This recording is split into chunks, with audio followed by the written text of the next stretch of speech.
Good evening. Good. Starting off with totally tongue-tied. Good evening, everybody. This is the Oskar Quentin Evening Show. Our guest this evening is Andrew Mercado of Mercado Media, one of the citizen journalists here in Minneapolis.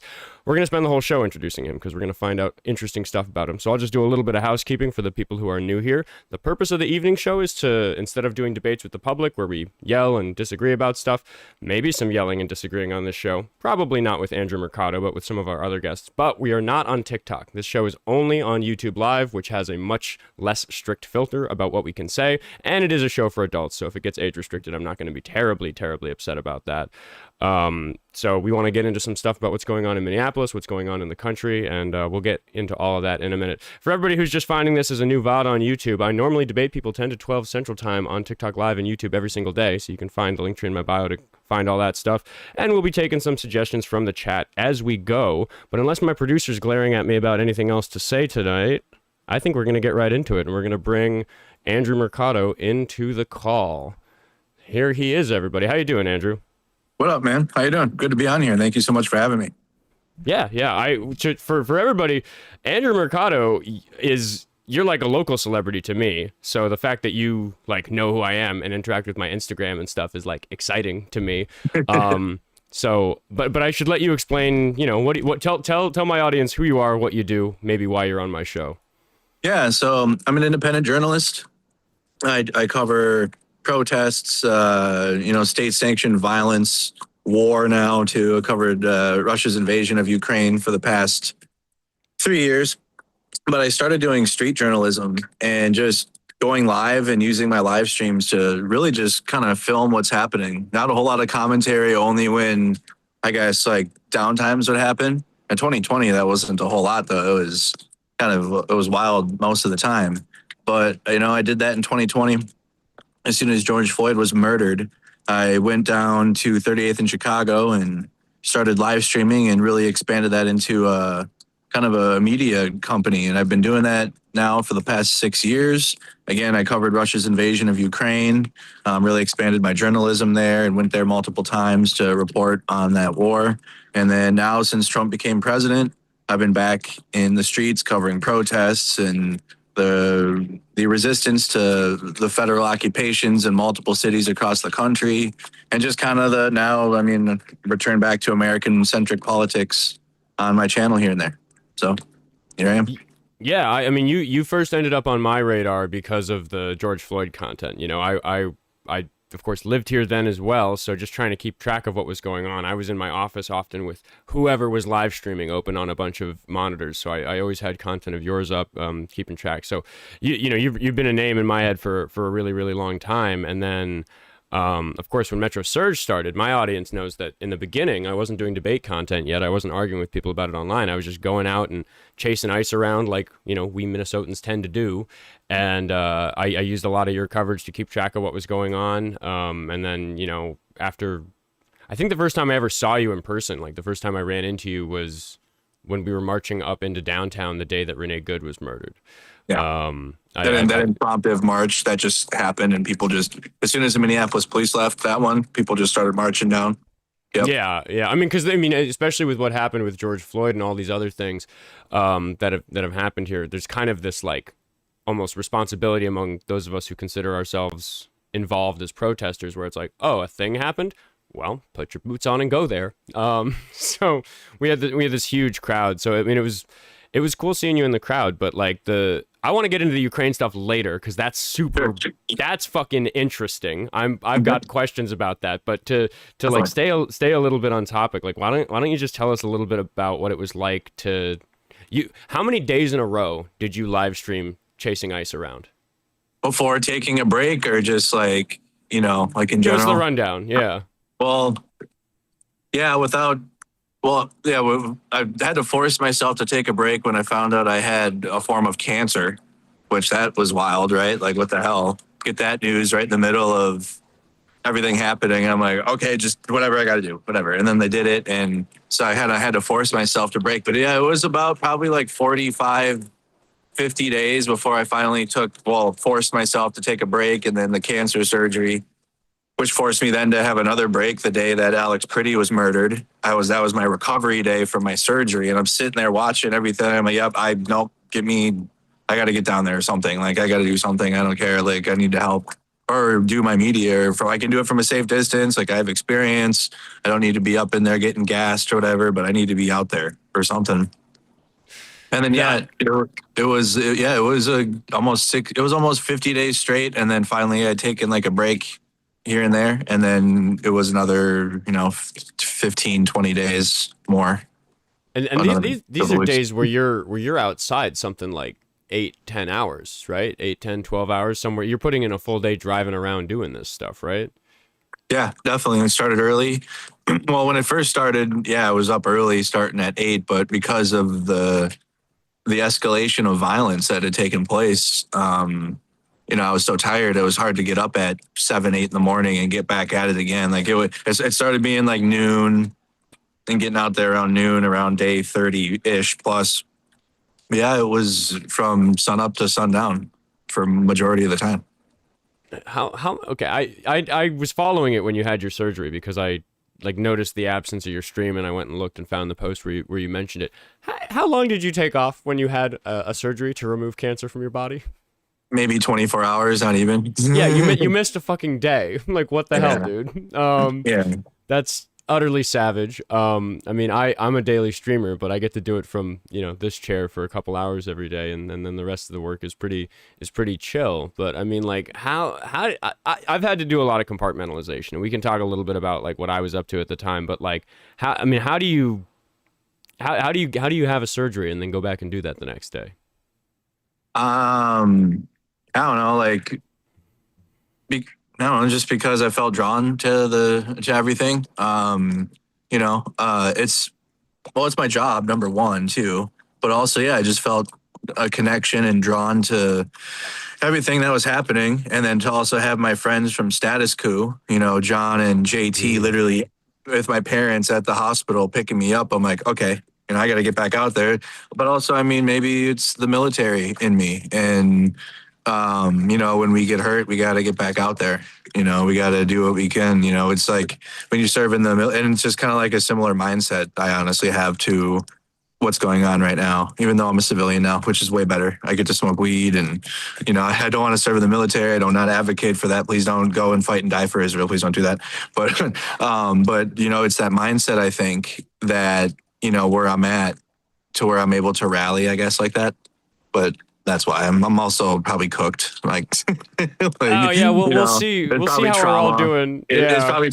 probably trauma pulls and stuff. So, but I want to say it's likely most of the military training and stuff too. Yeah, I mean, we're gonna have we'll have our little trauma club. We'll have to make some jackets, all of us who are on the ground for Metro Surge. Because for me, I had this really grueling schedule where I was a high school teacher at the time. I just wrapped up that job. I quit being a high school teacher to run my show full time, which means wow. I get to talk about it now. Because I didn't get to talk about it in public while I was doing it, but I was doing bodyguard work for the students at the school. I was like walking them to and from the school bus because ICE was out grabbing people, trying to use children as bait to catch their parents, that sort of thing. We had to close schools here, as you know, for a while. So I got up really early and I did that every morning, and then I went and did my show. And then in the afternoon, I would be chasing ICE around, getting into signal chats and just showing up, yelling at them, blowing my whistle, making the occasional video that makes them look bad. And that's kind of how I got my start producing content, was just, doing that. And then I moved over to adding more streaming. So I kind of get that, like, I mean, I don't have any military experience or anything like that. I'm a fucking teacher.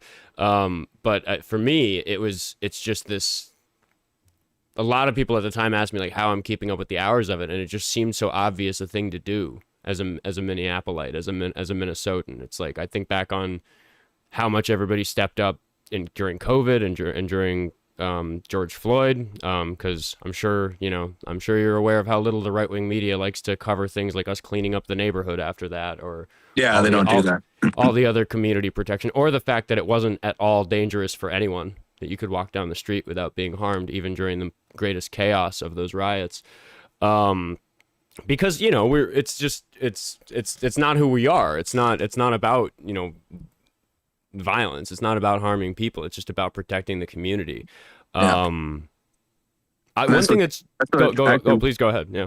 That's what kept me out there too, because I saw that. Like I'd see the people, the opportunists that were out there, engaging in, I guess the riot part, the looting and the burning stuff, and then there was actual people that were like from the community out there that were like, no, stop. Like I was watching this in real time, and they were telling people that were actively looting to stop. No, join our protest, like join our march, like. We're not here for that stuff, but so you could clearly tell that there was a difference. So I was like, okay, well, this protest is interesting. I'm going to stick with this, which I'm glad I did, because a lot of the narrative was that the protest was out there doing the burning and the looting and all that shit, and they weren't. It was truly, I don't even, a lot of people came from out of state to do that. Mm-hmm. They weren't even from Minneapolis. Yeah, yeah. And like one thing that's always stood out to me about the way that you've been involved in these things is we all pick a different role, and I feel like you have really settled into this role as the citizen journalist because you're careful to not get involved, and you're careful to do the hands-off thing of documenting a scene, and that's not always my approach when I'm on these sorts of scenes. When I'm at the Whippo building, or if I'm at the Rene Gooder site or something like that, I'm usually trying to be the person who's getting filmed, not trying to make the footage myself.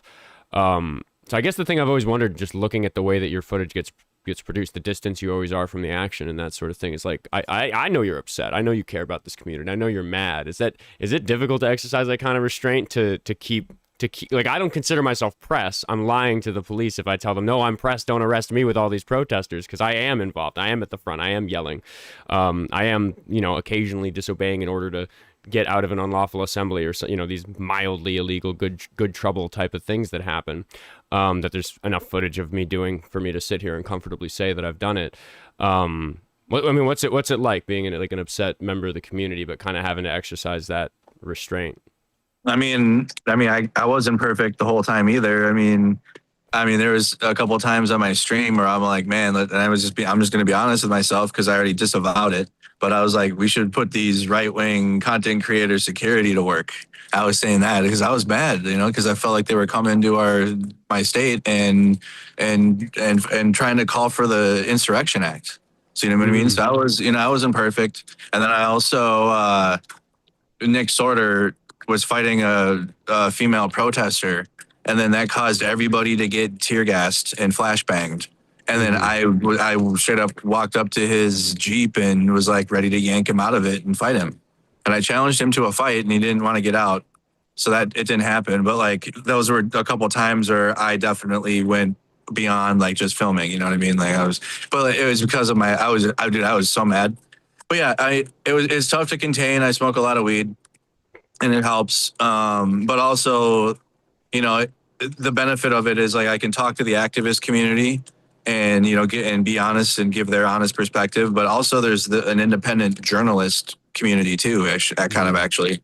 And then people that do freelancing for like Reuters or AP, they're hanging out in this group that I'm with too. So it's like I'm learning how to do journalism, I guess, or how photojournalists work, and how to license. But I don't even like licensing my stuff now.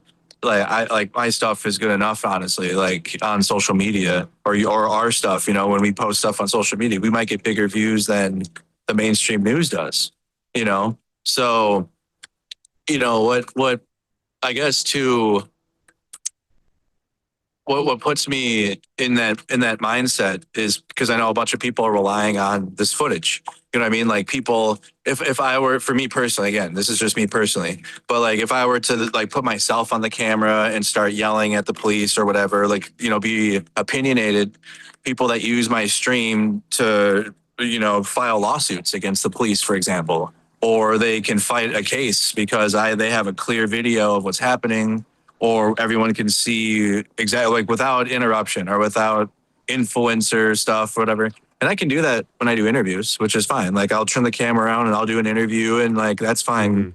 But at least with my camera and what I want to do is make sure that for everybody involved, because even like when it comes to law enforcement, like I'm going to make sure that, hey, there's still someone that's media, because they'll also blast us too, like even if we identify as press and we are just standing there and filming, they don't want to be seen doing what they're about to do to the protest sometimes. So then they'll hit us too and like try to clear us away at least. they won't brutalize us like they will. Sometimes they will, which we can talk about that. I mean, I'm sure you're going to ask me about Delaney Hall, but but they usually will try to clear out the journalists before, so that way they can absolutely brutalize the protest even harder than they have been or are going to do.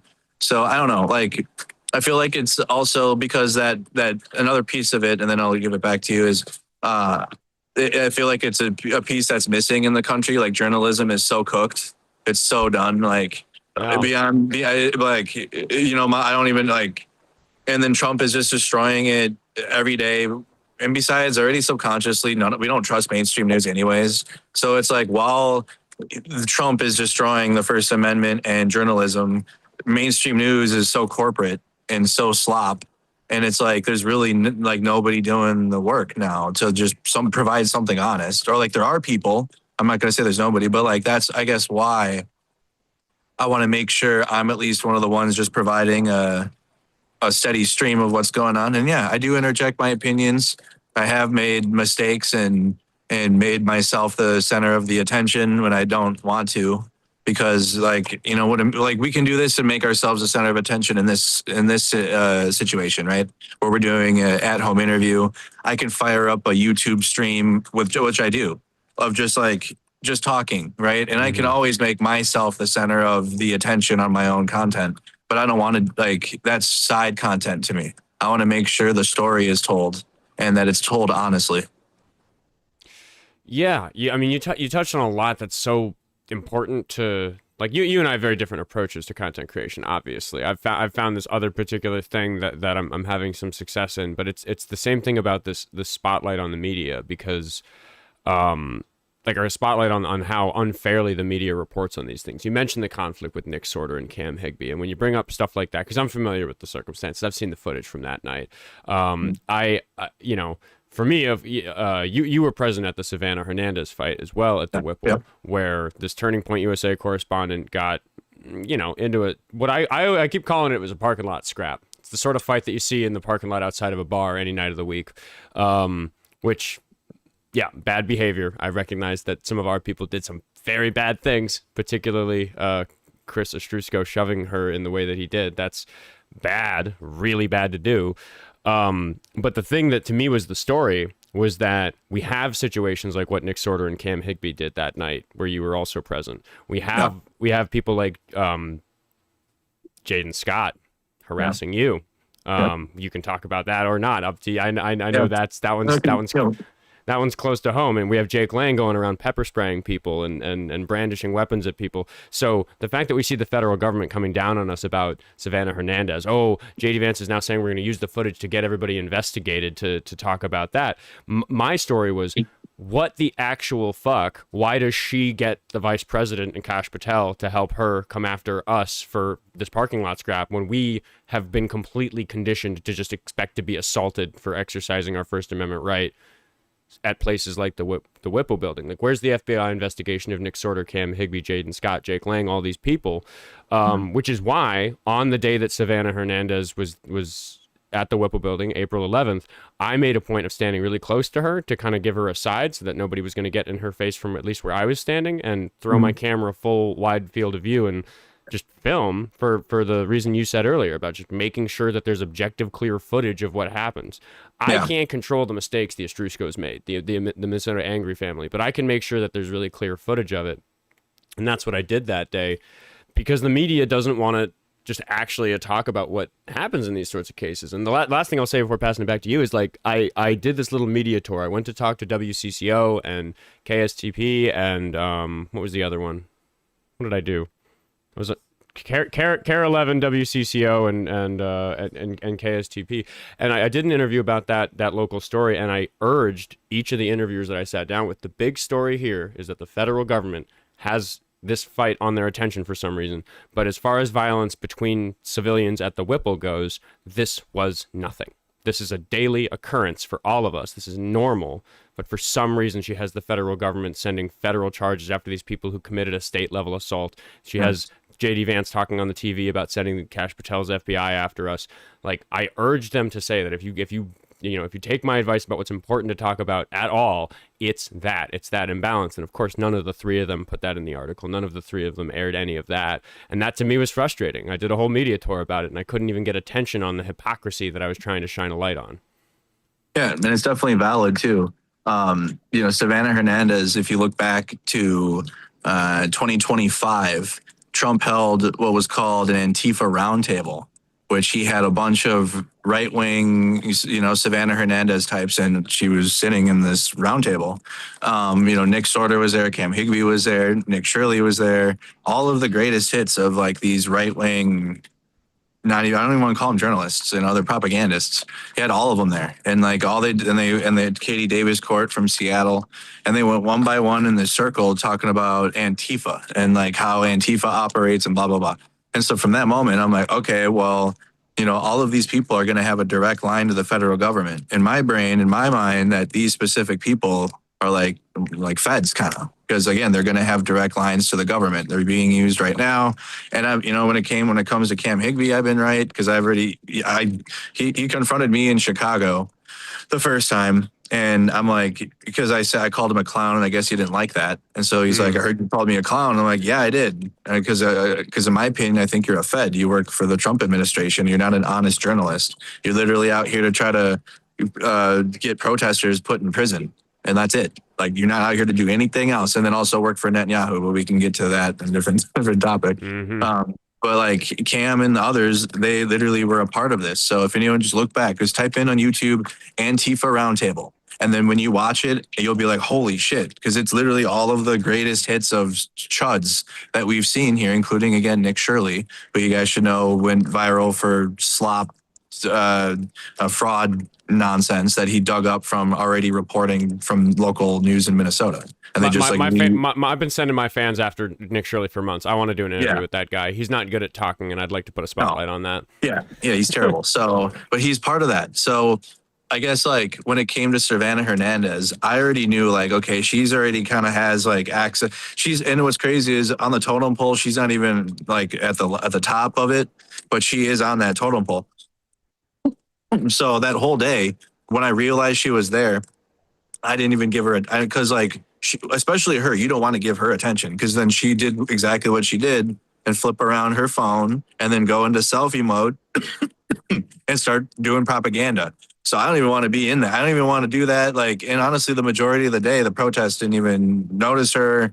And then she looked bored because she was not getting propaganda. I think up until that point, all she had was like, oh, dildos on the fence. Look at the weird libs and stuff. Like the same garbage propaganda the right wing always does. So it didn't even matter. So I was in the circle like of people trying to engage with her and talk to her, and what I found is that she would point the camera and say, "Oh, why are you here? What are you talking about?" And if somebody said something reasonable, she would turn and move on to the next person. Yeah, and if somebody said something unreasonable, she'd start attacking it, and she'd start engaging with the least patient people. And I'm standing there thinking, well, what a shame. I'm actually a reasonably qualified debate host. I'd like to talk to her about some of this stuff, but she's not going to give me attention. She's not going to engage with a reasonable line of questioning. Because you're exactly right. She's there to shape the narrative. She's there to do nothing about it. She has no curiosity about what any of us actually think. She's just looking for her sound bites.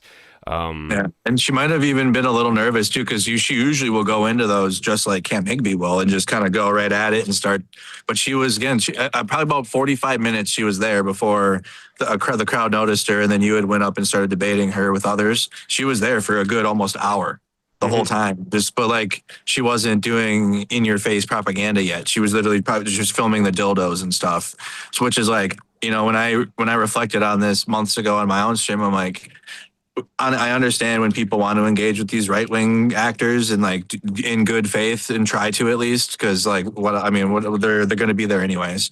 But like Savannah Hernandez, and like even that's why I called myself out with Nick Sorter, because Nick Sorter's on that team, that roundtable team, and like I could have got myself hemmed up real bad because he has direct access he has that line to JD Vance just like Savannah Hernandez does.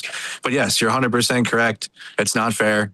It's not, the standards are not the same. They're not applied equally for sure. And then it goes to show that there are some privileged individuals that do media that have protections from the government as long as you're doing what they want you to do. Yeah, I mean, it's For me, I'm glad that I have enough reach that I can tell people that this is happening. That getting assaulted for exercising your First Amendment right is just not unusual to any of us. But it is just hard to go up against the mainstream media that has the stranglehold on so many people who aren't following a bunch of protesters or citizen journalists on Instagram or wherever we can get our stuff pushed. It's like the big thing that I feel like we need to defeat. We the people need to defeat about how information gets disseminated, because it's so flagrantly corrupt, the sorts of relationships that there are. Like you just said, you're not a citizen journalist if you've got a line to the president who wants you to get the story. No, That not at all. propagandist is exactly the right word. But it's successful because we have, such disproportionate right-leaning control of mainstream media that those people get to go on Fox News. Savannah Hernandez gets to do the media tour of talking about what happened to her and describing exactly all the things that all of us did in a way that's completely dishonest if you look at the footage. I like to get in my little cheeky complaint that she stole my footage and then Fox News credited her for it. So Fox News falsely credited her for my footage because I was actually being something of a journalist that day until I stepped in and broke up the fight. But I wish I had a better answer for it than that we should just keep, promote, keep trying to be successful on social media. Like I can't tell people share this video because it's really important that people understand that the DOJ is being weaponized in this way. Because even if you get 100 people who heard you say that to share it with their friends, like that's just not how the internet works anymore. You have to make content that's successful in the algorithm for it to go big. So that's the game I'm playing. Is I'm trying to ride the wave of figuring out how I can get the algorithm to serve me to people, so I can then use some of that precious attention people give me to talk about this stuff, which is why I'm sitting here talking to you about it. Because I value your perspective. I do want to ask a little bit about the whole Jaden Scott situation. Yeah. So, obviously, I do a little trolling on my social media because why not? Like, my personal social media is my personal social media. But I don't know, like during Operation Metro Surge, I felt like we were literally under attack. Like, I don't know. Am I wrong in that thinking? Like, I felt like we were literally under attack from the federal government. And then they brought their acolytes here to fuck with or to try to harass and assault protesters that were out there. So I don't know. Like, I wasn't doing anything extra. Like, Jaden Scott posted one of his cringe garage videos where he has his American flag. And he was like, this is 5th generation warfare. We're going to the Whipple building and we're going to crusade everyone and we're going to keep the white race alive and all this, you know what I mean? Like all this garbage. So I'm like, well, I'm just going to repost that, but with like a Sabrina Carpenter playing in the background. You know what I mean? Like the best Sabrina Carpenter song. I don't even know what it was. So I all I did was download his video, upload on my page saying, hey, this clown Call of Duty HVAC warfare veteran is coming. I called him the Temu Punishers, and he used that. He didn't like that one, I don't think. So I'm like, the Temu Punishers are coming back again. Because, really quick context, up until that point, or even up until that day in Minneapolis, Jake Lang and that group were up at the Whipple building, but like people weren't really giving them attention. Because he didn't get to that point yet. Or I don't know. But like it was kind of awkward because we were filming them and it was such a thing that they had showed up. And then they were just kind of standing there quietly, like pacing at the Whipple building. This was before all the barricades were built and everything. And most of the crowd was like, okay, you're boring. Back to the feds, And that's kind of how the energy was when they were first showed up. So anyway, I re-uploaded his video to Instagram with Sabrina Carpenter playing and, and wrote that they're coming back, but in meme form. And they didn't like that. And so then I guess they found out where I lived and then showed up with him. And I don't know who his buddy was, but two of them, Jaden Scott. And then the guy showed up at my apartment right outside my door and threatened me to stop doing what I'm doing. So, and like, I found out like, I was getting ready to go out and do another day of ice coverage. Like I'm ready in my truck. I'm literally getting my stream ready. And shout out to Anarchy Princess. But she had texted me and was like, yo, Jaden Scott's outside your door. I'm like, stop. I'm like, no, he's not. He's like, no, he literally posted on Twitter that he's outside your door and tagged you. I'm like, no way. And then sure enough, yep, there he is right outside my door at my apartment building. And I'm like, what the fuck? So I race home. they checked the footage, and the police were involved and everything, and like the FBI came and everything, and they couldn't even find, like, because he didn't go there that weekend. So I don't know when they found where I lived to do this, but it wasn't like right after that. They had did this prior and were like waiting on it. I don't know. They're creeps. So they did it then. And then, so, I mean, I just blasted out, like, because I'm not going to live there forever anyway. So I blasted that video out and, basically amplified the doxing of myself. But I wanted to do it to show how crazy they are. Like, they'll show up to where you live. We're playing a different ball game right now. And the only way for that to be seen is for it to be seen.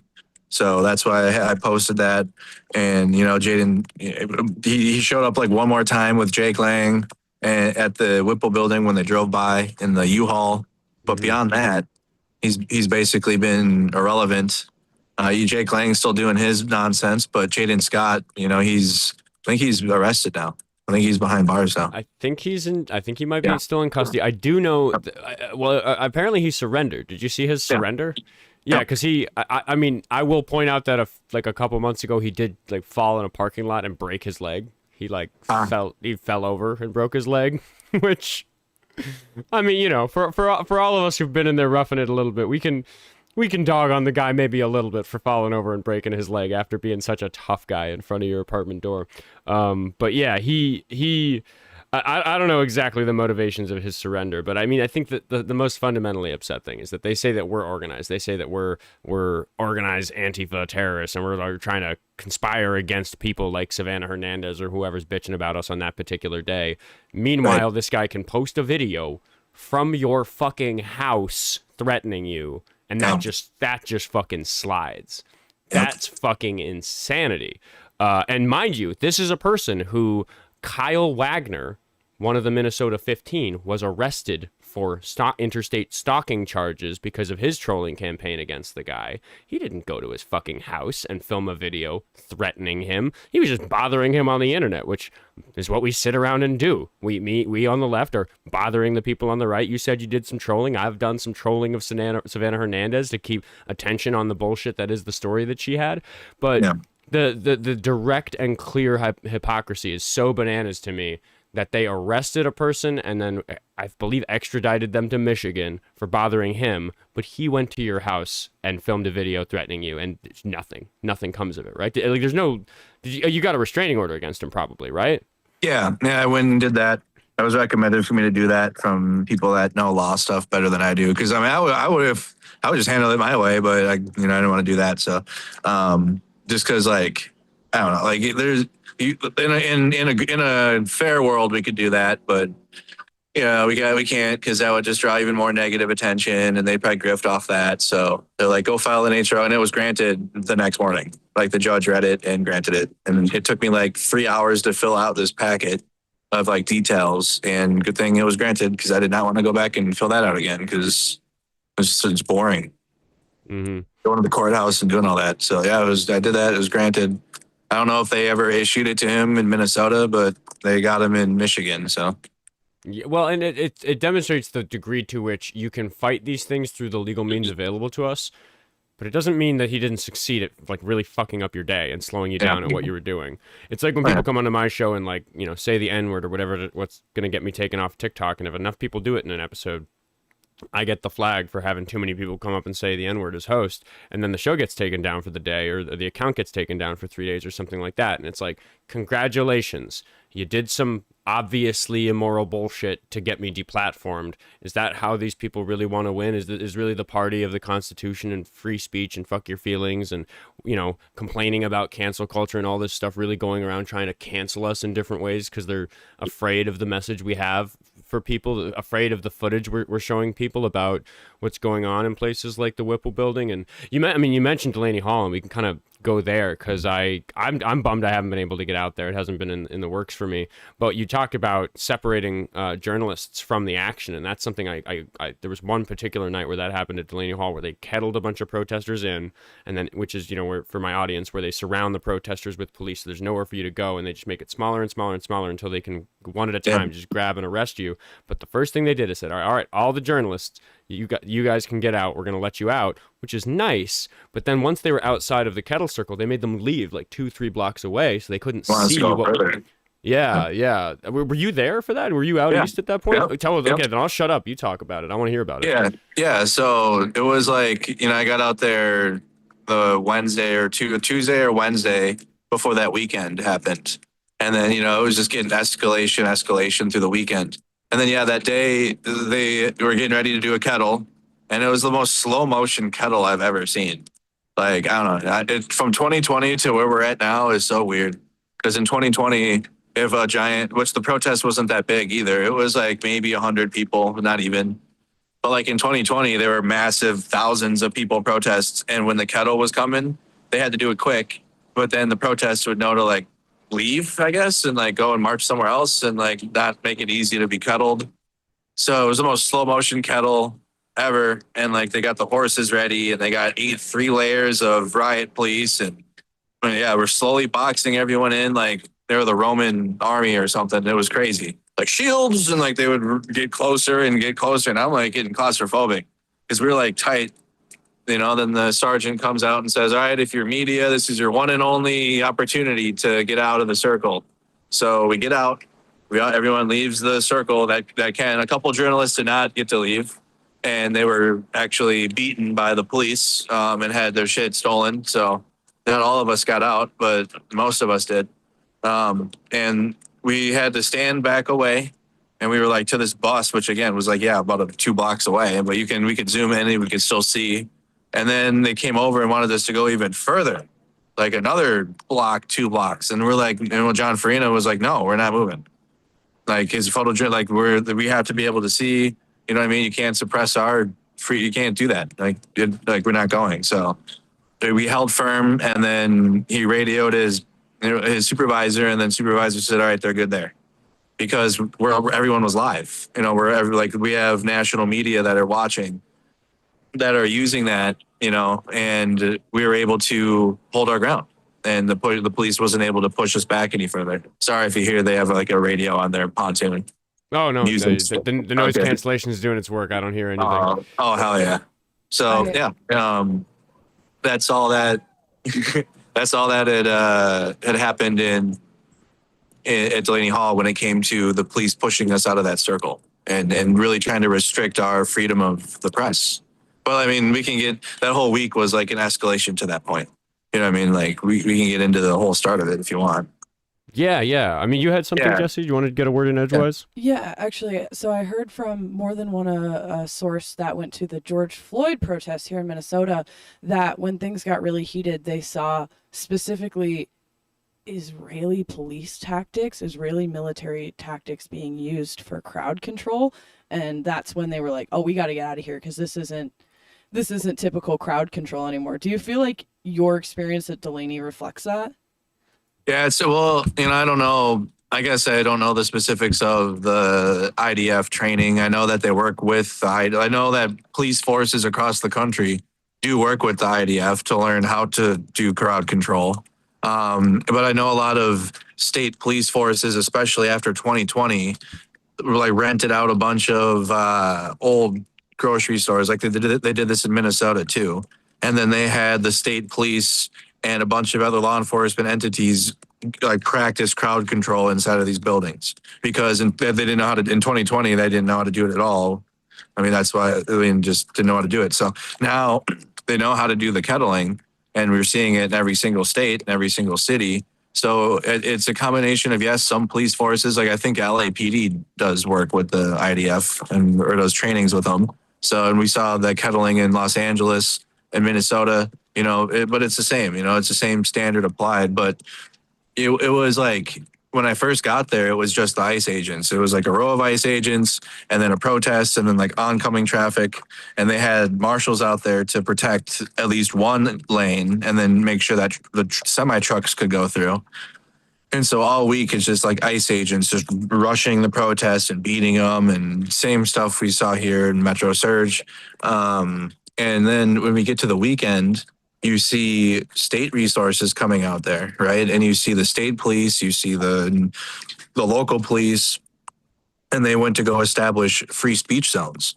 And up until that point, like you could argue through the week, it was escalatory. But then that Friday, I don't know what happened, if there was like a deal made or what, but the feds were more hands off that day. The ICE agents were not there anymore. It was Homeland Security. It was HSI. They were doing the security out there then. So I don't know what happened, but then the ICE agents were no longer there. And then state police bring barricades and want to separate because the following day there was going to be a MAGA protest. So they wanted to build 2 free speech zones, one for the protest against ICE, one for the pro-MAGA group. And the whole crowd was just like, "What? We don't want a free speech zone. Who said we wanted this? Like, why are you doing this?" And then, through that rest of that night, like we got tear gassed, flashbanged, the horses came through, shields, like the whole nine. And, the ICE agent, and it's crazy because, the ICE agents were out there beating everyone and they had batons and they were using their tasers. MAGA was online crying that the ICE agents were held back, that they weren't actually brutalizing the protest hard enough. That why aren't they using tear gas? Why aren't they using flashbangs against the protest? So then the state government gives MAGA and the right wing exactly what they want, and then just brutalize the protest even harder. And then you got the ICE agents taken, and then the ICE agents came out that night when everyone's getting just absolutely destroyed. And then they're shooting out the door. And it's like everyone's getting hit by the state police, and then the federal government's sitting there shooting everyone out the door. And then it's just like, what are we doing? It reflects that, at the end of the day, I feel until I'm proven different, that even though it's like a democratic government or whatever, because New Jersey's democratic as well, it's blue, trifecta blue, in front of these ICE buildings. Unfortunately, a lot of times when it comes to these protests, the state will crush the protest alongside the Trump administration. Mm-hmm. And, I don't know what's going to be done about that, but that's exactly what we experienced at Delaney Hall out there. And they're still in the crowd, still experiencing it. And then I'll get my final point. But then you had the state police and the local police, you had the federal government all just hammering the protest from both sides. And then an hour or two later, you have the Geo Group, which is the building and which is why the protest is happening. There's a hunger strike taking place inside really quick, where the federal government is giving is making nearly $3 billion off of these private prisons, right? And they're contracting out. So our taxpayer money is going to private corporations. One is called Geo Group. And inside, the conditions are really bad. That's why there's a hunger strike, and that's why there's a protest outside. So this Geo Group has private security, for their side of the building. And they're out there too, they have pepperball guns, and they're shooting the protest too. So you got private corporation security, the state police, the local police, and the federal government all just ending this whole protest that's happening at Delaney Hall. And that's what I had seen before I had came home. It's just and it just can be overwhelming. Well, you're getting to something that's so important about being a citizen or a protester, somebody who's involved with this stuff as it happens. Because here in Minneapolis, we have the Whipple building instead of Delaney Hall, and it's exactly the same thing where there's 3 to 5 different groups of people who might be shooting crowd munitions at you. And if you're going to ask me for my advice on how to stay safe at these sorts of things, or how to stay organized about how to participate in these sorts of things, it's to get to know those organizations, because there are days where you show up at the Whipple building and it's like, ooh, it's the state patrol today. They seem to be pretty hands off. Every day you get a mixed bag of which agencies it is, whether it's the Federal Protective Service protecting the Whipple building, or the ICE agents themselves, or MPD generally didn't show up very much at the Whipple building, but the state troopers certainly did. Hennepin County certainly did. So there's all these different jurisdictions. They all have different training. They all have different gear. They all have different approaches. And day to day, they might have a different approach. So every day you get this random mixed bag of exactly how violent and chaotic it's going to be, exactly what the crowd control mechanisms are going to be. And I think that a big part of the benefit of the work that people like you do is that people get to watch it, right? I'm so proud of how people have reacted to this situation in New Jersey. I'm so proud of how people have handled what's going on at Delaney Hall. You're not going to get in trouble for doing that on my show. Oh, okay. I just wanted to make sure. Okay. No. We're getting to the fun part. I might join you a little bit, but we'll see. This is why we're on YouTube instead of TikTok. We can have fun. Yes. That's why I do But YouTube streams. So it's hard for me to get to TikTok because YouTube I can be myself more. yeah, I've had to build the fucking filter. It's impossible. But Yeah. yeah, I mean, as I was saying, the thing I say is the spotlight moves around the country. You know, it was on Yeah. Minneapolis for a while, and then now it's on Delaney and what's going on in DC around the 4th. And there's all these things where we can say, all right, we're watching the spotlight move. It might come to you. Get organized. You know, that's why we say to people, like, you know, the best time to set up the signal chats that you might need for when things get hectic in your neck of the woods is right now, so that they are just in place when you have something that requires that sort of community organization. So just getting footage out about it is important. That's why I want you to talk about that sort of. The kettling is insane. I'd forgotten that you were present for that. It was probably your stream I was watching the night that happened. Because that's some of the most aggressive kettling I've seen in terms of how wide an area they kettled. Because it's one thing to say, like, get out of this intersection and then kettle an intersection and arrest a dozen people who were staying in the street. That's like, I don't like kettling, but that's like one thing versus starting multiple blocks back in every direction and completely kettling a bunch of people in. We saw some big kettles like that happen in 2020, but the big one at Bobby and Steve's Auto World, for those who remember that from 6 years ago. No. But it's those sorts of things that people need to be educated about the practices of law enforcement, especially all these different jurisdictions. So when it happens near them, you can notice we're about to get kettled. And you can see them crossing that intersection. You see them closing this intersection. You see how they're standing there. You see how they didn't let those people leave that way. They made them come back this way, but they're not letting us leave that way. They're also telling us to come back this way. Do we still have a way out? But, you know, the 6 o'clock news is never going to give people the same PSA that they give about hypothermia on a cold day about maybe law enforcement's going to come shoot pepper balls or tear gas at you. Local news is never going to educate people on how to deal with that shit. So it's us. We have to keep us safe. That's why we say we keep us safe. And I don't know. I'm just sitting here gushing about the work you're doing. It's your coverage of it's been fucking insane. I think it's like you know, you have there's people that have been there before, but a lot of people that are out there are new to this because I don't know. And I can understand why people that have protested for a while, for like a long time.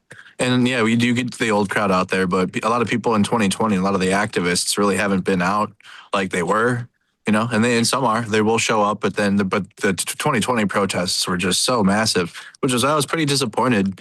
The No Kings protest was a virtual thing, because like last year, the momentum was so crazy, seeing those massive protests last year and seeing just giant, like viral protests in every single city. Like that was such a statement. And then I don't know what's going on this year. I don't know. I mean, Minnesota held tough because we had to. I mean, I felt like we were under attack. Like, it wasn't like, okay, let's just go out and protest because Trump bad. It's like, no, they sent 4,000 federal agents, murdered 2 Minnesotans in cold blood, stripped countless away from their families, like, and it was all live streamed. So, and that was just Minnesota. You know, that's just one city. Remember, that's just one state. You know, Minneapolis felt it heavily. But that's just one city within Minnesota and just one state within the country that's experienced this. So really, like, I'm like wondering where those massive protests are. And I'm wondering, you know, like from last year to this year, are we going to see that still? You know, are we going to see the amount of people out there? But yeah, because that experience is important, I feel. Having that experience and like seasoned protesters maybe in that situation would have known, okay, the kettle's coming. Like, let's not get kettled. Like, there was only like less than 100 people. Maybe don't take the L for that one because it's like, you know, a smaller amount of people. They already pushed the protest. So the other important point was they already had pushed the protest at the end of the block already.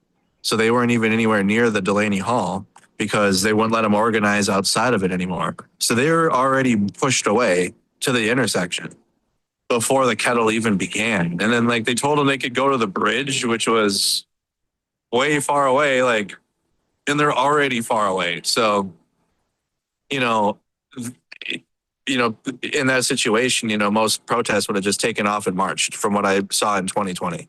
So, but yeah, it's truly like knowing where you're at, like and it goes back to what you said earlier, know what police force you're dealing with, know the situation, you know, and you got to know that as if you're going to either be an independent journalist too, because I got to accurately just say who's who out there and like what group is what.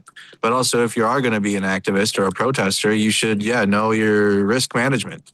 You should know like, okay, make sure you got your PPE, You got your mask, you know what I mean? You got your protective clothing on as well. Or some days maybe you don't need that because the police force you're dealing with isn't going to do that for that day. And it's just knowing where you're at, knowing the situation, and it's something that's very important.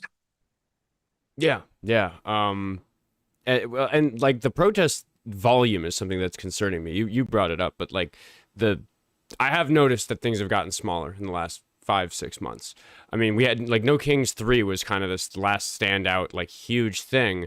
But I personally have been really disappointed with the messaging from No Kings and 5051, where they wanted us to throw an at-home protest watch party for a live stream. I saw that and I thought, all right, guys, I love you, but that's not what fucking protesting is. Like that's obnoxious, is to tell people like me to throw a watch party for a live stream to protest. Like the whole point of protesting is that it's conspicuous and a little bit disruptive of people's day and hard to avoid noticing if you're not participating in it. But it's pretty easy to not notice a bunch of people throwing parties in various places.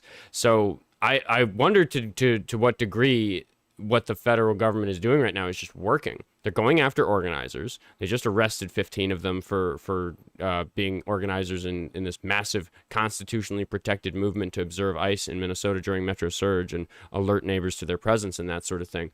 So I wonder if we have to learn something from the more diffuse disorganized protest movements that've been successful. I mean, we saw this with like the Hong Kong protests, where it's like maybe don't have organizers, maybe just show up, maybe don't have people who are responsible for keeping track of these things, because those are the people who get arrested. And I fear that we're in a situation now where in America the protest culture doesn't have that sort of diffuse responsibility that we see in some other places. We need our organizers, but they're fucking arresting our organizers. So the organizers are now afraid to tell us to go anywhere, afraid to give us any kind of actionable organizing to do, because they're getting gone after for it. What are your thoughts on all that? Yeah, it's the crackdown on dissent. I don't know how much you got into Project 2025 at all. Did you read that or talk about that with your? I read it around the time Trump got elected this time around, and it's what really set the alarm bells off for what we were going to do, and why it's why I became so involved, is because every step of this way over the last 18 months or whatever it's been, this current administration, I've thought, oh my God, not only are they doing Project 2025, they're fucking ahead of schedule. They're not running into as much resistance in the legislative branch as we expected them to. They're not running into as many shot down court cases as we expected them to. So they're actually able to do this shit. And we're in a stage of it now where like I was saying, it's getting a little hard to organize a big protest right now in a way that doesn't land you in prison. Yeah.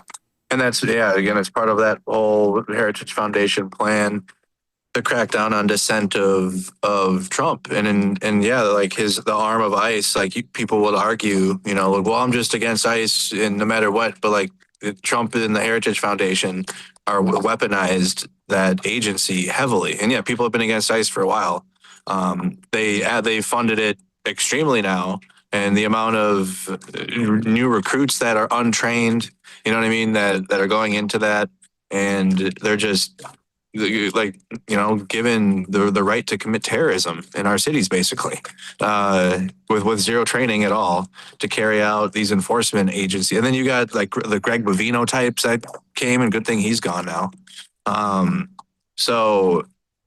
It's just like, give me back to the point. Because I'm getting pissed thinking about Greg Bovino, stupid Nazi Jack. Yeah. Oh God, I'm just thinking of his. Literally, like I literally lost my train of thought because I'm just thinking Hugo of him in that Boss Hugo Boss jacket standing there at the Whipple building. So I wish I was there that day. Well, no, we were talking about how it's like we're both kind of seeing this petering out of the big protest movements, because they're like, I can say it lands you in prison, and we can point to the fact that the Minnesota 15 are free right now. But the thing that people maybe aren't so educated about is like, yeah. So they had a court date, they were like booked or whatever, no big deal, right? Like that happens to somebody who like gets a DUI or something like that. Like your life isn't over. But what is over is you being a participant on the front lines of this thing, because if you step one toe out of line, you violate the conditions of your release when you got released on bail for these federal charges. So that's why we have people like William Kelly, DeWoke Farmer, who is showing up. He's being the voice that he can, but he's not at the front lines anymore. He's not standing out there at the front getting pepperballed by ICE agents at the Whipple building, because if he stands there, he's technically in violation of a lawful order, and that's the sort of thing that can get him pinched. So we get neutered as protesters by making the sort of mistake that causes us to catch a federal charge, or whether or not there was a mistake in the first place that warranted it. And I think that's a big, they are very successfully going after the people who are at the organizational center of all these bigger movements, which is why we didn't see big counter protests from the left for this whole 4th of July weekend. We saw, I mean, plenty of people showed up in DC, but there wasn't widespread protesting of the sort we saw in No Kings 3. I'm sitting here feeling like the federal government has effectively shut that shit down.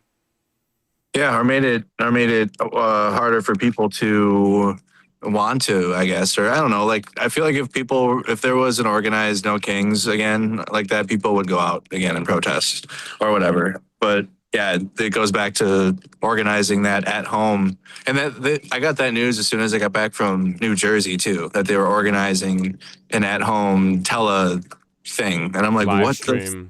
Yeah, I'm like, what, bro? Like, no, that's why I've been, like, since I got home from New Jersey, like, I've taken just time off and just streamed video games. Like, I swear to God, like, I just needed to break from all of it, because I'm just fucking earned it, Andrew. Yeah, I'm just gonna lose my mind, because it's like, what are we doing? Like, what is doing? Because again, that's me. What you asked earlier is like the difference between activist kind of and like the want to do that and being a journalist and just like kind of taking it, and just like, I got to cover the story and what's happening, but I care as well. And it's very disappointing when like the thing, or I would hope that there would be an entity that's strongly fighting back.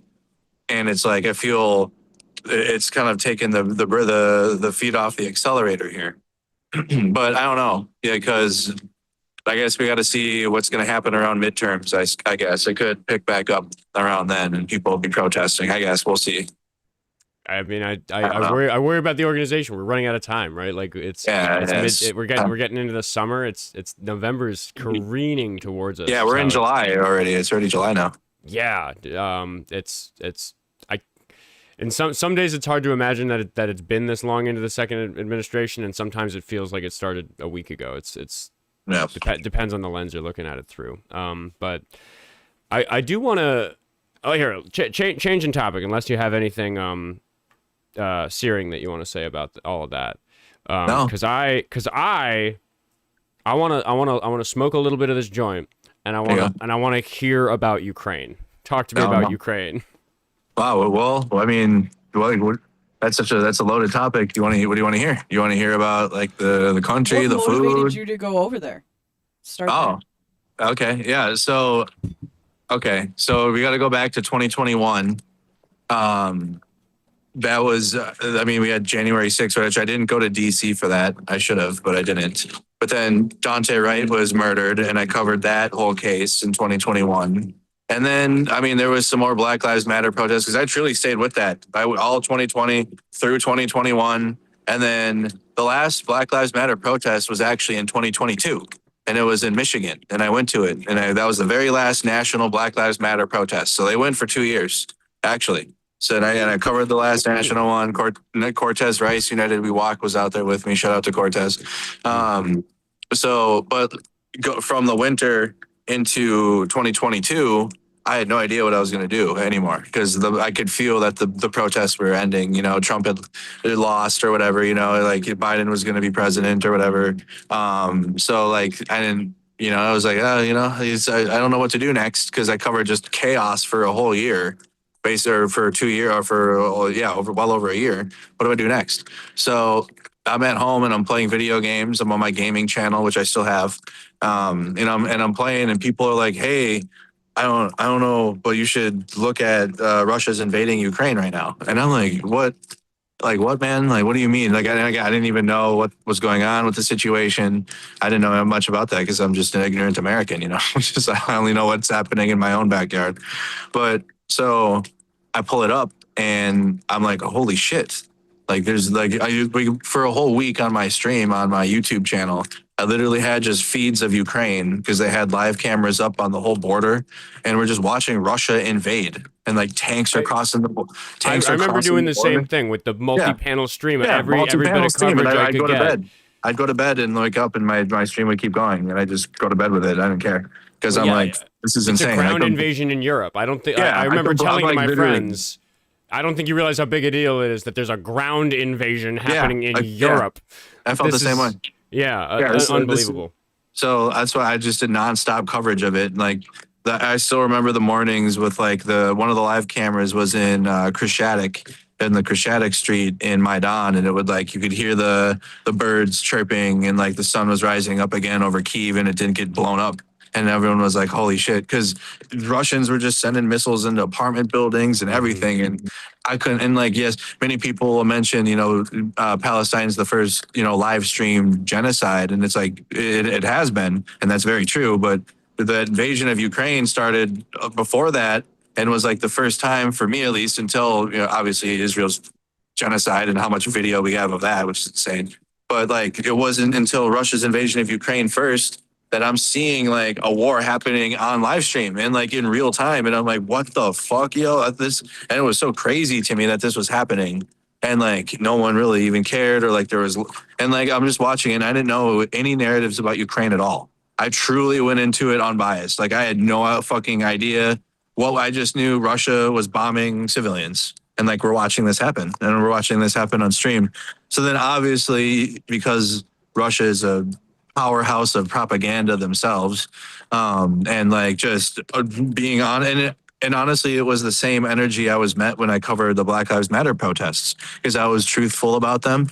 And when I was truthful about Ukraine and what was happening to Ukraine, I was met with the same bullshit, like the same levels of like nonsense about Ukraine or about what was happening. So that's, and I have this like resistance syndrome, I guess. So like I'm like, okay, well, this is clearly something important, because there's a lot of people mad that I'm even covering it to begin with. So I don't know. I stuck with it, and then it turned into like, because it's a war, and because I'm doing war content, I felt yucky getting ad revenue and not helping, and like doing something to help.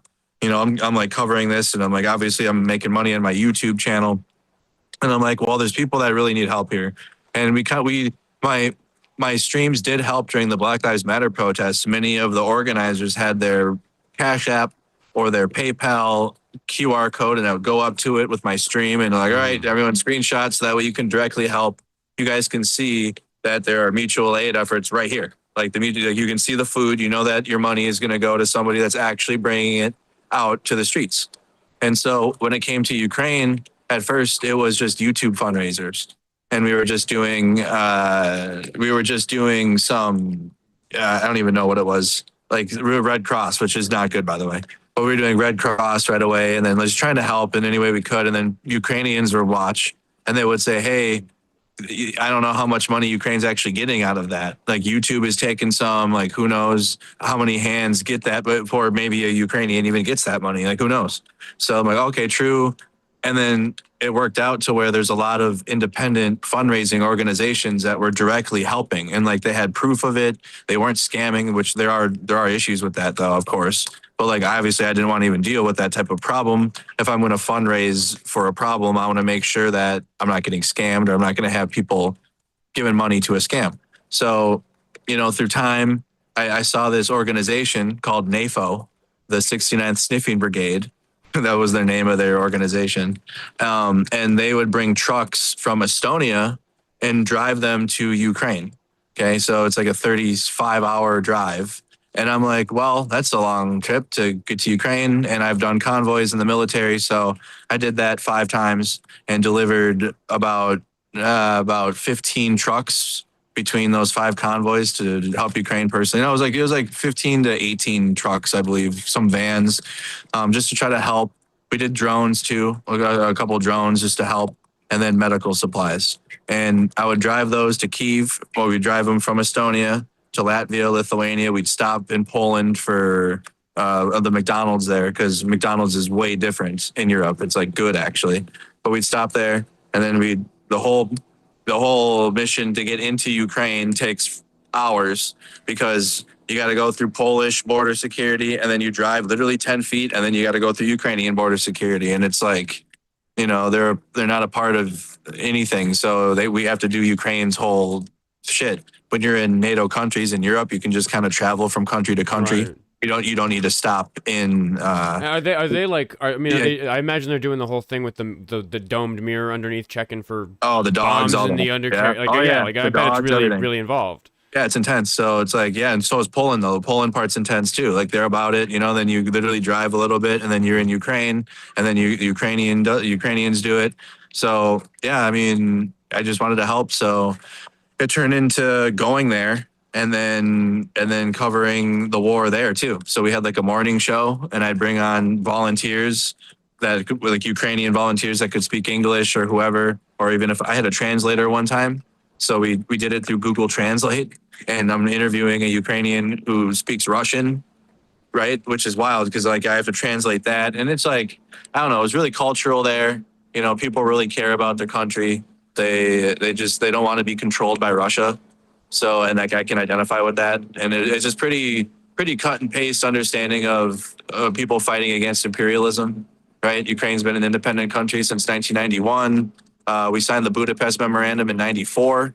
So we have a security obligation. Russia has that too. They signed that Budapest Memorandum, but they broke it by invading.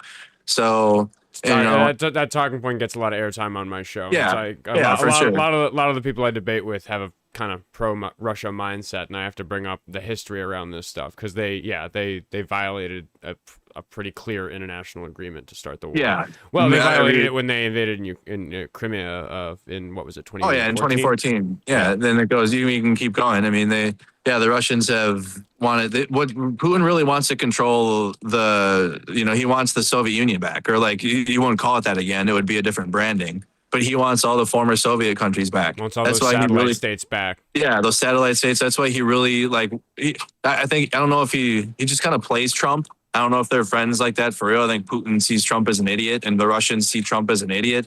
But they like him because Trump has that same imperialist mindset of like, let's make America great again, and like return to white nationalism. And Russia and Putin, their project is to kind of make the Soviet Union great again in terms of stealing land from the former Soviet satellite states that all have their independence now. So, that's what Putin is doing the same thing to Europe that like we see Netanyahu doing in Palestine and in Lebanon. That were like in Trump here, and Trump is helping Israel, or he wants Greenland, for example, or like whatever. It's the same type of person. So that's why I was able to get drawn to it. Obviously, the plight, you can empathize with it right away. When you go to Ukraine and then you're under the air raid alerts, and then like the rockets are coming in and the drones are coming in and the small arms fire, and it's like, oh, you're in a war, and it's like, it's more than just the internet at that point, you know what I mean? So it's a very real situation. I was very drawn into it, both personally, and then physically, because I went there, and it's still an issue to this day. So it's just kind of like my issues that I care about, geopolitically, I guess, as well as Israel, Palestine. How did you keep yourself safe being in, an active war zone? The stuff you're talking about just seems, to be honest, like terrifying to me. Yeah. What is there precautions you took, or were you just aware that you were in danger the whole time? Before you even answer, I'm just gonna throw in because like I talk about like being on the front lines of this thing in Minnesota, and like we can watch somebody like Alex Preddy or Renee Good get murdered, and that's scary. But like for the most part, it does kind of just feel like super big boy laser tag, where it's like the state troopers shooting pepper balls at me or something. Like you were in a fucking active war zone. I've seen videos of people getting blown the fuck apart from where you were. Mm-hmm. It's insane. It really was. I had to bring my plates and everything. The same plates that I'll wear. The last time I wore plates with actual plates in them was the day that Renee Good was killed. And I had real our plates in because they murdered Renee Good. And I'm like, okay. But like, usually I'll just have the flak on because like, I'll protect from getting hit by a rubber or something, a rubber bullet or whatever, and it's just kind of protection. But, when I went to Ukraine, I brought what I had, and I got a new plate. You got to bring armor. You got to have your own shit. The Ukrainian military will look out for you, but, like, you don't want to take away from their resources. You're Right. kind of you're kind of an asshole. But they don't care though. They will help. They will do it. But But yeah, I know that you didn't go there irresponsibly. You right. went there with the skill sets for that Yeah. type of environment. Yeah. And then plus again, serving in the military brass, I have experience in like, so, but how you're protected there is the Ukrainian military. That's it. Like you don't have any type of special anything. Like we had to stay out there with the military a few nights where we're like out at their position or like we're out at where they're staying and like they're pulling security shifts and like it was just me and like a couple other, like I was with two pastors and then a Ukrainian YouTuber his name is Rick the Ukrainian, and he does fundraising streams. And like he's a civilian, but he does fundraising streams to help the military out. So it was two pastors who do frontline aid work, and like I was covering the whole thing, and then he does YouTube, and like one of the pastors does YouTube as well. So we went to various cities, like literally the whole front line from Kherson, which I went to Kherson multiple times, and then Izium down to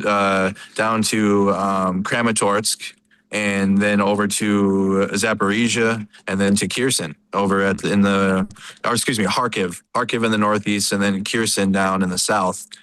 Which without the Kherson was scary as hell. That's the river, the Dnipro River, and the Russians are doing like a drone safari there. So they'll bring in people and they'll charge a fee to fly FPV drones into civilians in Kherson in Ukraine from the Russian occupied side of the river.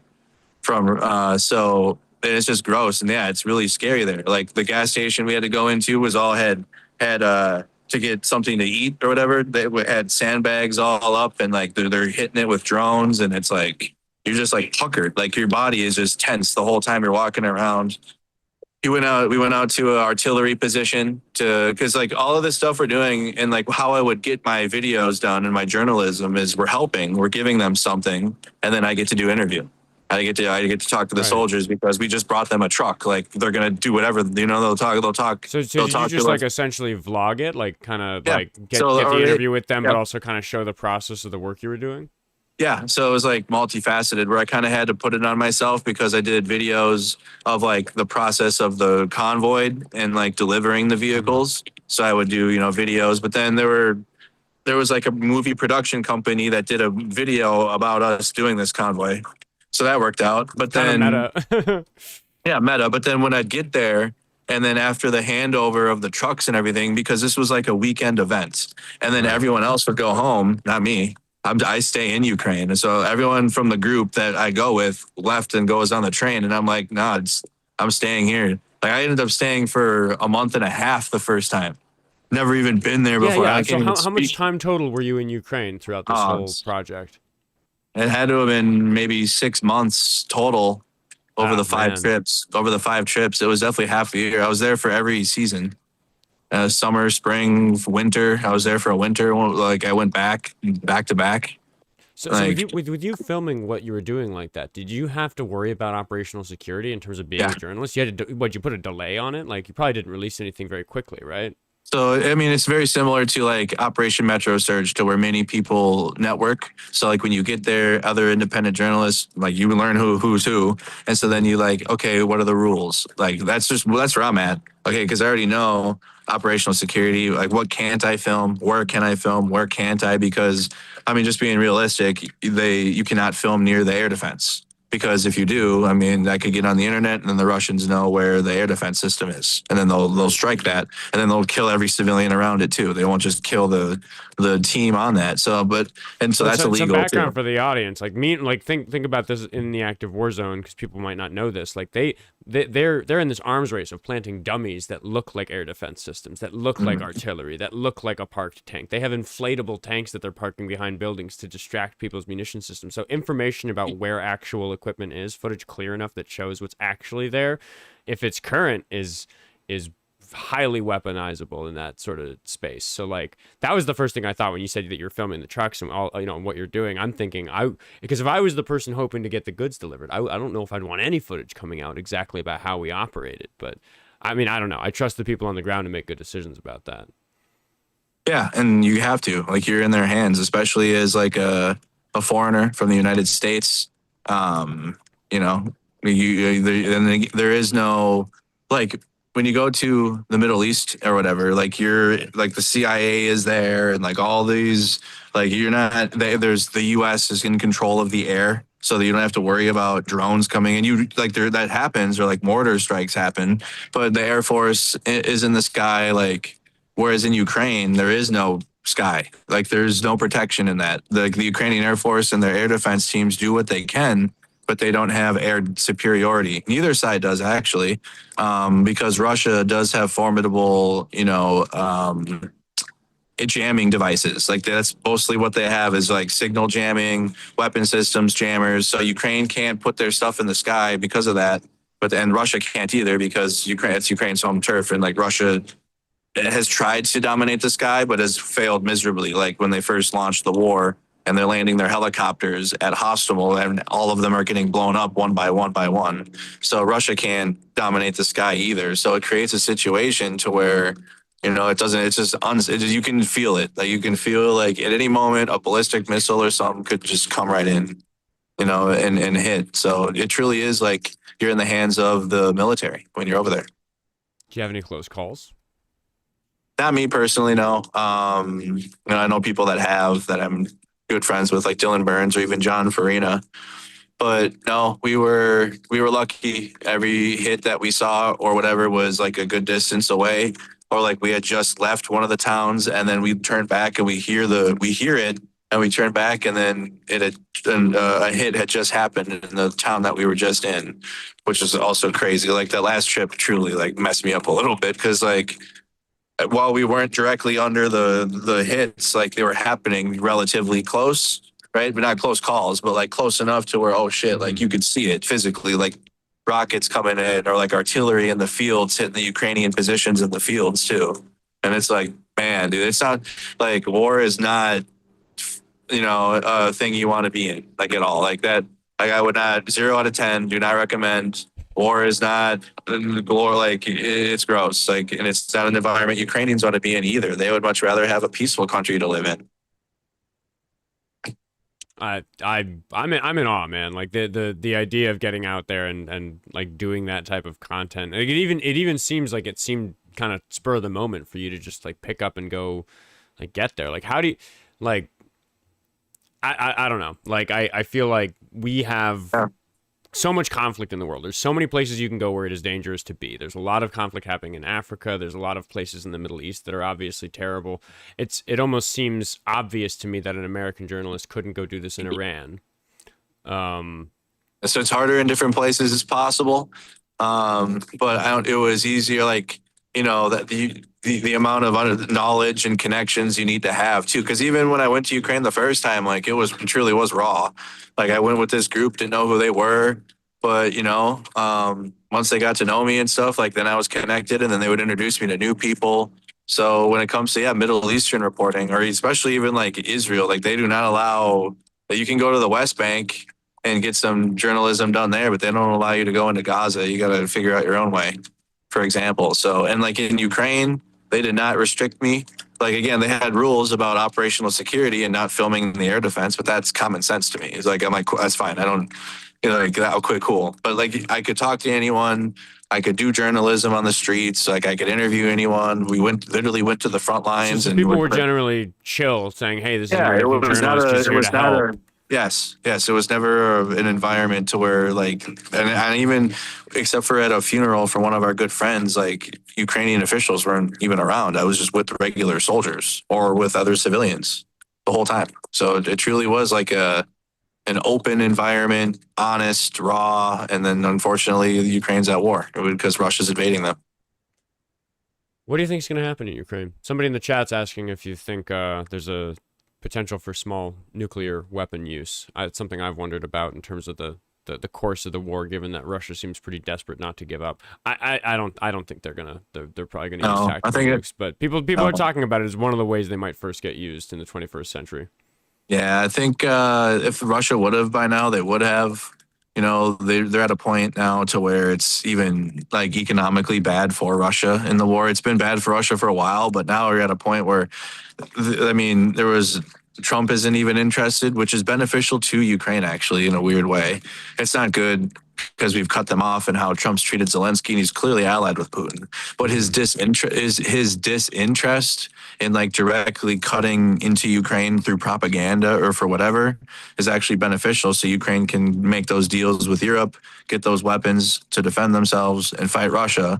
And with Trump not beefing with Zelensky or even caring, that's actually in a backwards way helping Ukraine, because it's Russia's not able to have any wins at all. Like they're not even having any propaganda wins either. So no, I don't think they've already used like a dummy warhead. I don't know if they have again. They did that a couple years ago.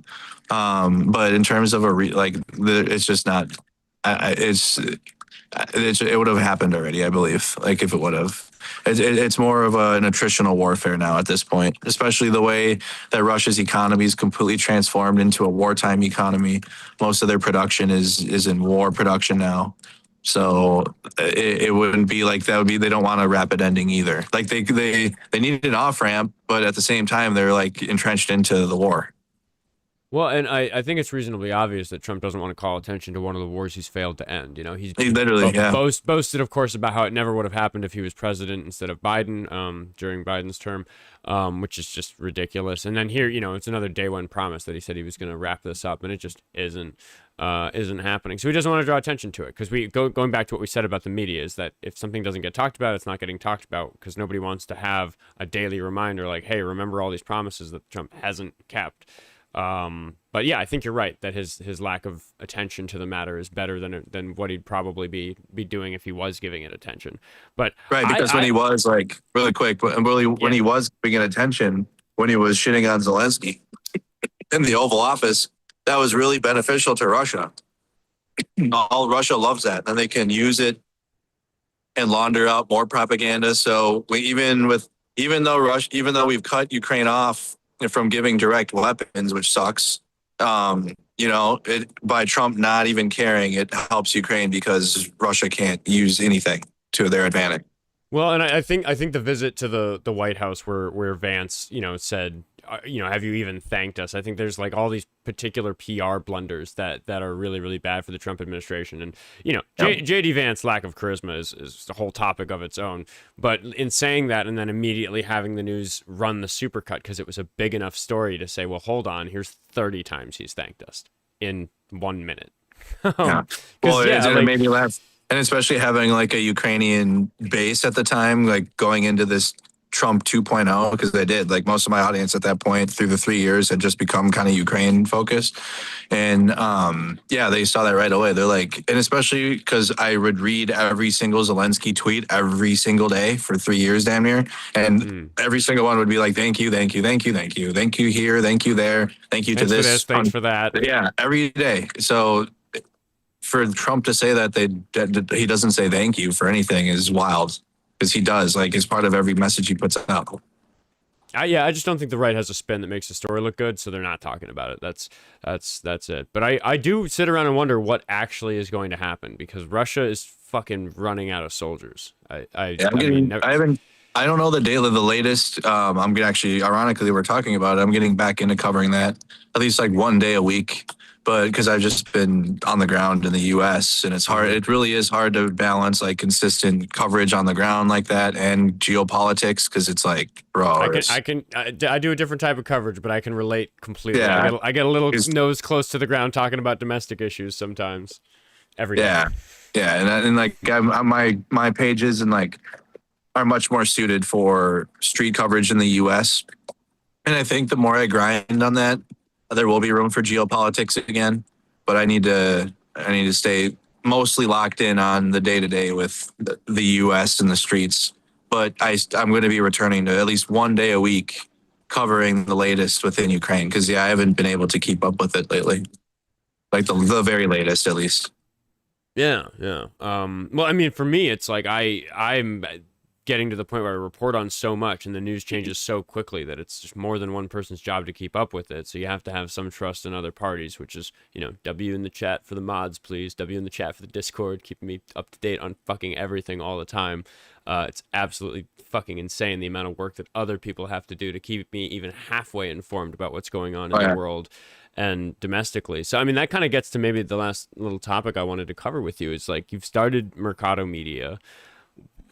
we've been sitting here bitching about mainstream media coverage, and this is a question that I'm toying with for myself, for like what can I do with my reach? I mean, like, what do you want for Mercado Media in terms of, what do you want Mercado Media to accomplish in the years to come, given the state of affairs with traditional media?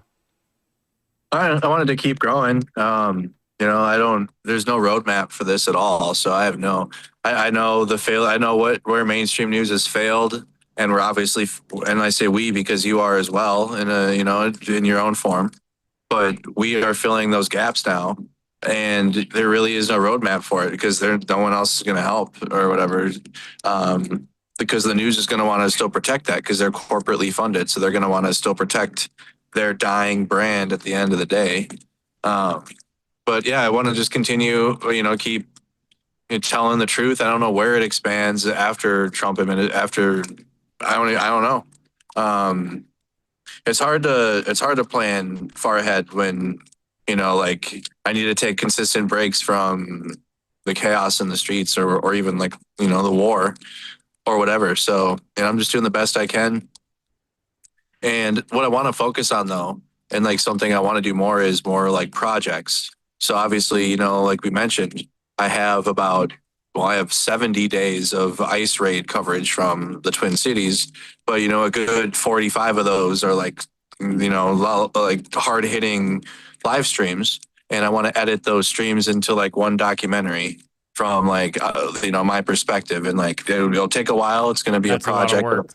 Yeah, but it's like, I feel like a lot of people are missing, like I'm glad that people like you were able to see my perspective out there, and many in the chat might have or whatever, but a lot of the country didn't, and that's just how it works.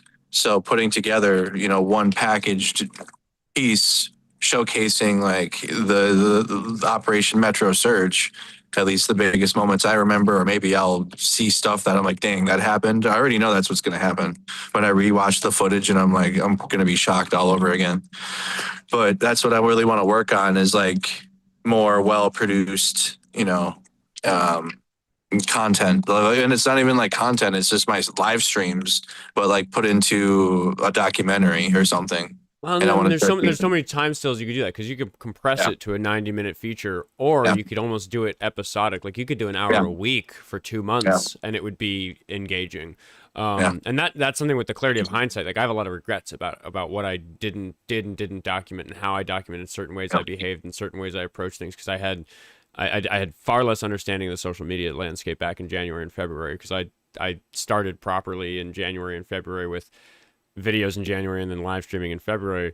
But prior to that, I'd been kind of a curmudgeon. I'd kind of gotten off of social media for much of my adult life just because I was kind of jaded to it, and didn't like what had become of it in my lifetime. So I was really moved away. I didn't really watch short content about anything, but it's the place to get your voice out there. It's the town square to talk about this stuff. So I can sit here excited about that type of project, because I didn't do that type of comprehensive coverage of what my life was like, what my perspective on this is. But we have the Andrew Mercado experience, because like, what is the average number of roll time for a day for you for Metro Surge? Is it like how many hours of footage is there?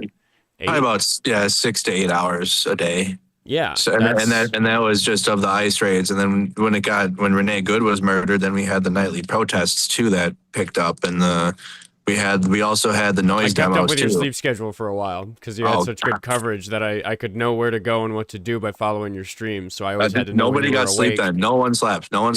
Yeah.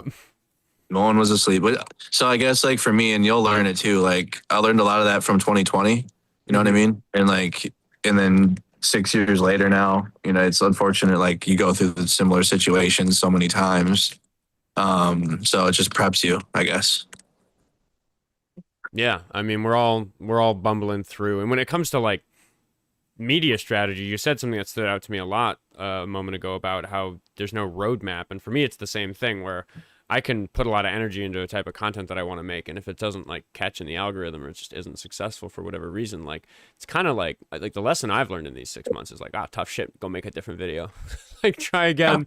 And I that's why I consider like everything I post is short content, like a throwaway. It's just like, here, algorithm, what do you think of that? Show this to some people so they'll come fucking watch my show.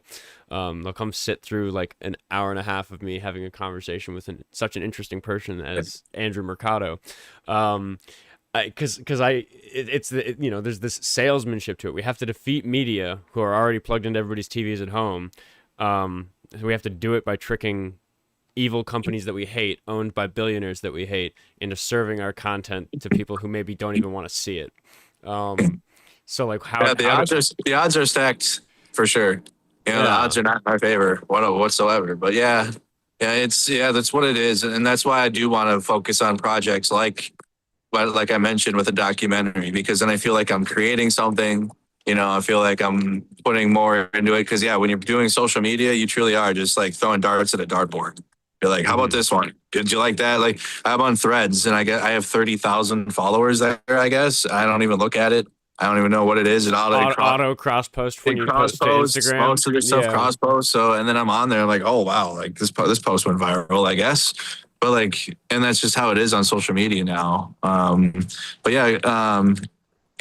just the things you're more passionate about, for me at least, that's where most of my energy goes into. And like things like, I just need to make sure I'm in the algorithm, I guess. Like just hopefully it likes this one, dartboard. Yeah. I mean, that's the advice I always give people. Have to try volume. Just got to figure out, like, kind of train the algorithm to understand what to do with your videos if they're also good enough videos to appease people's poor attention spans. Like that's something we're up against. Where like people don't have the attention span to like your live content did so much good because you always had the police chase effect. People will watch something if it's live. People will be locked in on a car chase on the news. But if it happened yesterday, they'll be like, oh, did he die? And then when they know the answer, they're just not interested. It's like hard to get, it's hard to capture people's attention for that sort of long form archive that you have. So which is why it's going to be such a pile of work to package it in a way that people will take in. But I mean, that's the game each of us are playing. And I like, when people ask me about my opinions on how people make their content, I always kind of say like, well, if you're getting views, if they're getting to people's heads, like that's good. If they have a different demographic than me, that's good. That means that we're not stepping on each other's toes too much in terms of spending our energy reaching people. If somebody like me makes it to your phone screen, if somebody like you makes it to somebody's phone screen, we're all doing our fucking part. And the way I look at it is we're just playing the game of trying to make these numbers bigger so that we're doing a bigger part. That's one way to measure it. That's what I'm after. I want to just reach as many people as I can and make sense. For sure. Yeah. And it's like, it's never going to be at a final to where it's like, okay, my work is done. That's it. It's like, it's always going to evolve and it's always going to have to change or like you'll always learn new things, right? Or like, oh, I could have done that better. Then you just do it better next time or whatever. There will always be another time actually, like, especially right now. But maybe there might not be this, hopefully, because this is insane. But at least until for the night, we have 2 years at least of this. So, I mean, you'll learn and then you'll do it, but you'll do it differently. Or like, say, maybe you want to go and cover the next national story or something, then take what you learned and how you want to change and go do it. That's kind of what I do. I just wanted to mention, in case you don't have chat pulled up, but they were looking absolutely electric at the idea of your Metro Surge documentary. So we just want you to know that we're happy to promote this when it goes, because this is something that we find really important and we're excited for you. And if you put all that work into it, we're more than happy to just keep letting the algorithm on our side know as well that this is happening. So, yeah. Yeah, I'd appreciate that. Thank you. Thank you, Jesse. Of course. I mean, I'm excited about it. On that note, why don't you give yourself a commercial before we wrap up? For like to promote Mercado Media? Yeah. Yeah. That's the promoting myself. So, follow me guys on Mercado Media. I do independent journalism, live streams. I stream at home too and rant about the news and politics as well. But most of my big content's on the streets. So Mercado Media, I have a gaming channel, Mercado Gaming. If you want to check out my gaming stuff, we'll talk about politics occasionally on there, but it's mostly just about the game and trying to build a community there. So follow there. I'm on YouTube for my streams, YouTube, Twitch, Facebook. I'm on Threads, Blue Sky, X, fucking Reddit, all of them, TikTok. But we don't really post on TikTok that much though. So most of our content is on Instagram, Facebook, and YouTube, and then Twitch for the stream because it's a streaming platform. Thanks for hanging out, man. We should burn one in person sometime soon.